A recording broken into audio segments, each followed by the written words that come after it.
अस्सलाम वालेकुम, this is उसनम Bashir advocate. आज मैं आपके सामने जो टॉपिक ऑफ डिस्कशन जो है वो क्लियर करूँगी वो है rule of law. Most important questions हैं एलएलबी स्टूडेंट्स के लिए और मोस्ट रिपीटेड क्वेश्चंस हैं इन द पास्ट पेपर्स। मुकम्मल नोट्स हैं आपके सामने, आपने इसको विद हाइडिंग्स, इंपॉर्टेंट हाइडिंग्स जो है नोट्स हैं, इसको सिर्फ और सिर्फ समझना है, याद करना है और अपने एग्ज़ाम्स में अप्लाई करना है। After that you will achieve इंशाल्लाह highest marks in LLB exams. Rule of law का प्रीएम्बल देख लेते हैं पहले। इसमें मैं कोटेशन जो है वो मैंने कोट की है, पहले वो एम.यू. अब्राहम की है। कोटेशन ये है कि rule of law is an important concept in the social society. और प्रीएम्बल में आप लिखेंगे कि rule of law means everyone is equal in the eyes of law, कि लॉ की नज़र में सब बराबर हैं। रूल ऑफ लॉ इस चीज़ को जोर देता है। और legal maxim which means no is immune to the law, एक लीगल मैगजीम है, लीगल टर्म है जिसका मतलब है कि लॉ जो है उसे कोई भी बच नहीं सकता। अरिस्टो ने इन 4th सेंचुरी जो है फर्स्ट यूज़ किया था the term rule of law को। It has very importance in any state of the world. दुनिया की कोई भी रियासत हो, हर रियासत में ये बहुत अहमियत की हामिल है मैगजीम। इसके साथ साथ जो है नेक्स्ट हाइडिंग है इसकी मीनिंग की। Meaning of rule of law, the rule of law is derived from the French phrase principle the legality. ये फ्रेंच फ्रेज है जिससे ये डिराइव किया गया है और इसका मतलब है जी principle of legality that refers government of laws was superior that government by man. ठीक है, लॉ जी जो है वो हुक्मरानी रखता है गवर्नमेंट ऑफ मैन पे। नेक्स्ट हाइडिंग है डेफिनेशन की। डेफिनेशन है इसकी है we are all servants of law, servants of law in order that we may free. Cicero की ये जो है वो कोर्ट है। नेक्स्ट अरिस्टो की कोटेशन है rule of law implies that everyone is equal in the eyes of law including law members and law makers themselves. Dicey's exposition on rule of law most important concept है। Generally जो है ordinarily यही पूछा जाता है कि rule of law जो है वो विद डाइसीज एक्सपोजिशन जो है वो एक्सप्लेन करें। तो इसमें एल्बर्ट वैन डाइसी जो है 19th century wrote a book law of constitution. उसने जी 19वीं सदी में एक बुक लिखी थी लॉ ऑफ कॉन्स्टिट्यूशन के नाम से, पब्लिश्ड इन 1885। पब्लिश कब हुई थी? 1885 में, 1885 में। In this classic book he gave the idea of rule of law. और उस बुक में ये कॉन्सेप्ट उसने दिया था रूल ऑफ लॉ का। According to Dicey rule of law has 3 postulates. 3 जो है वो बुनियादी अनासर हैं, एलिमेंट्स हैं रूल ऑफ लॉ के। फर्स्ट है supremacy of law, second is that equality of law, equality before law, and the third one is that judicial decisions. ये 3 जो है वो शाखे हैं जिन पे बेस करता है रूल ऑफ लॉ का कॉन्सेप्ट। वन बाय वन हम इन तीनों को जो है वो डील करेंगे और इसको पढ़ेंगे। फर्स्ट वन है सुपरमेसी ऑफ लॉ। इसमें आपकी फर्स्ट सब हाइडिंग है it implies that there should be a supremacy of law in any state. रियासत में क्या होनी चाहिए? लॉ की सुपरमेसी होनी चाहिए। सेकंड है rule of law save us from arbitrary punishment of organisation of state. Rule of law जो है हमें सज़ाओं से बचाता है, आमराना सज़ाओं से, कि जो भी रियासत जो है वो दे सकती है। नेक्स्ट है due to rule of law everyone is punished according to law and on the breach of law.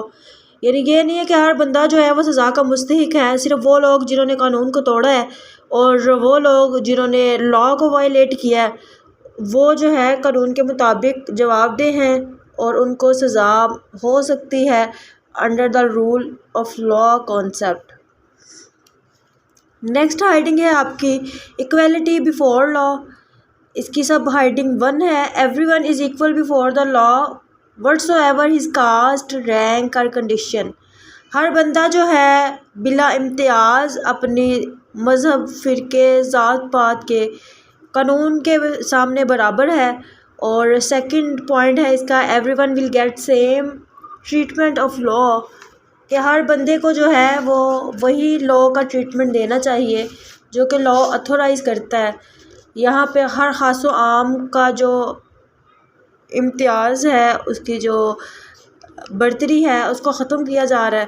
Third point है there will be a same process of litigation and punishment for both rich and poor. अमीर गरीब का फ़र्क ख़त्म करके यहाँ पे हर बंदे को जो है अकॉर्डिंग टू हिज क्राइम जो है वो सज़ा होनी चाहिए, यानी इक्वालिटी जो है वो होनी चाहिए, बराबरी होनी चाहिए कानून के मुताबिक। whatever the caste, rank, sex of any person, but if he violated the law तो he is entitled to punishment। अगर उसने वायलेशन की है तो ज़रूर उसको सज़ा दें। नेक्स्ट आपकी हाइडिंग है जुडिशल डिसीजन। ये हाइडिंग नंबर 7 है और इसकी सब हाइडिंग नंबर 1 है। According to Dicey the presence of English constitution is the result of judicial decisions. यानी जो इंग्लिश कॉन्स्टिट्यूशन है वो जुडिशल डिसीजंस का नतीजा है। इसमें इंग्लिश जजेस सेकंड हाइडिंग है कि इंग्लिश जजेस जो हैं played very important role in safeguarding the civil liberties and rights of the peoples. लोगों के हकूक़ को प्रोटेक्ट करने के लिए जो जजेस हैं उन्होंने अहम किरदार अदा किया है। थर्ड है it is also known as pre prominence of judicial decision, predominance, कि ये जो है लॉ जो है रूल ऑफ लॉ की टर्म जो है वो डिसीजन पर जो है अफेक्ट रखती है। तो वेरी इम्पोर्टेंट कॉन्सेप्ट है किसी भी जुडिशरी के लिए। लास्ट वन आपकी हाइडिंग है क्रिटिसिज्म और डाइसिस कॉन्सेप्ट, यानी ये डाइसिस एक्सपोजिशन की जो हम बात कर रहे हैं उसके बाद इसमें क्रिटिसिज्म है, तनकीद है कि इस कॉन्सेप्ट को क्या लोग कहते हैं। Following is the criticism on the Dicey's concept of rule of law. अब कुछ तनकीद के पॉइंट्स हैं यहाँ पे कि such rule of law by Dicey mainly deals with due process of law than context of law. यानी ये रूल ऑफ लॉ जो है वो सिर्फ प्रोसेस को डील करता है, जो कॉन्सेप्ट्स हैं आपके उसको डील नहीं करता। Second is it fails to explain whether its concept exclusively restricts the civil liberties or not. फिर वही बात आ गई कि कॉन्सेप्ट जो है वो नहीं बयान कर पा रहे कि ये रेस्ट्रिक्ट करता है सिविल लिबर्टीज़ को या नहीं करता। तो ये दो पॉइंट्स थे इसके क्रिटिसिज्म के। नेक्स्ट आपकी हाइडिंग है modern concept of rule of law. Universal declaration of human rights 1948 का आर्टिकल 1 है all human beings are born free and equal in dignity and right. तमाम इंसान जो हैं वो पैदा हुए हैं आज़ाद और बराबर इज़्ज़त और हकूक़ के लिहाज से। तो ये इसका जो है वो मॉडर्न कंसेप्ट हो गया। नेक्स्ट आपकी हाइडिंग है इसका जो है सब हाइडिंग 2 है European conventions for protection of human rights 1950 और नेक्स्ट थर्ड है डिक्लेरेशन ऑफ दिल्ली 1951। ये भी ह्यूमन राइट्स की एक बहुत बड़ी डिक्लेरेशन थी इन इंडिया। पाकिस्तान में इसकी क्या सिचुएशन है जी? इन पाकिस्तान इसका जो पॉइंट ऑफ व्यू है वो है article 4 of the constitution of Pakistan 1973 equal protection of law and dealing in accordance with law is inalienable right of every individual, कि हर शख्स का बुनियादी हक है कि उसे कानून के मुताबिक डील किया जाए। ये हमारा आईने पाकिस्तान जो है हक देता है। और आर्टिकल 25 है कॉन्स्टिट्यूशन 1973 का कि all citizens are equal before law and entitled equal protection, कि तमाम शहरी जो हैं वो इक्वल प्रोटेक्शन का हक रखते हैं, बराबरी का हक रखते हैं। इसके बाद नेक्स्ट आपकी हाइडिंग है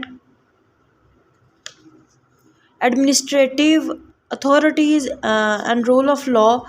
The doctrine of rule of law has been proved to be an effective instrument in controlling the administrative authorities। यानी जो भी एडमिनिस्ट्रेटिव अथॉरिटीज़ हैं उनको कंट्रोल करने के लिए this is the best tool जो हम यूज़ कर सकते हैं हर किसी को कानून की जो है वो बराबरी के प्रोसेस के लिए। आफ्टर दैट जो है लास्ट वन पॉइंट है आपका कंप्लीशन का, क्रक्स का, कंक्लूजन का। इसमें आप जस्टिस सोनिया जो है उसकी कोटेशन जो है वो लिख सकते हैं। To conclude I can say that rule of law is very important in civil peace, यानी माशरती जो है अमन व अमान के लिए रूल ऑफ लॉ की टर्म जो है बहुत अहमियत की हामिल है। I firmly believe that rule of law is the foundation of nation's freedom. Justice Sonia जो है वो इसको कोट करती हैं कि मैं ये यकीन रखती हूँ कि रूल ऑफ लॉ जो है वो फाउंडेशन है। और किसकी फाउंडेशन है? किसी भी नेशन की, किसी भी रियासत की आज़ादी की फाउंडेशन है। तो रूल ऑफ लॉ जो है ऑल ओवर द वर्ल्ड काफ़ी इम्पोर्टेंट कॉन्सेप्ट है और एलएलबी का मोस्ट इम्पोर्टेंट क्वेश्चन है, जिसे हर एंगल से जो है मैंने कवर अप किया है आपके लिए। और लॉ को आपके लिए आसान बनाने के लिए आपको ये फैसिलिटेट किया जा रहा है कि अपने नोट्स जो हैं वो आपके साथ शेयर किए जा रहे हैं ताकि आप जो है इससे फ़ायदा उठा सकें। और आपसे सिर्फ ये रिक्वेस्ट है कि अगर आपको इन्फॉर्मेटिव लगे और अच्छी लगे वीडियो तो प्लीज़ अपनी राय का इजहार ज़रूर कीजिएगा। इससे जो है अप्रिसिएशन मिलती है और ख़ुशी महसूस होती है। और चैनल को सब्सक्राइब कर लीजिए मज़ीद इन्फॉर्मेटिव वीडियोस के लिए। मिलते हैं इंशाल्लाह नेक्स्ट टॉपिक के साथ। अगर आपको किसी भी टॉपिक पे नोट्स चाहिए या लेक्चर चाहिए तो you feel free to say that, आप मुझे जो है कमेंट सेक्शन में बता सकते हैं।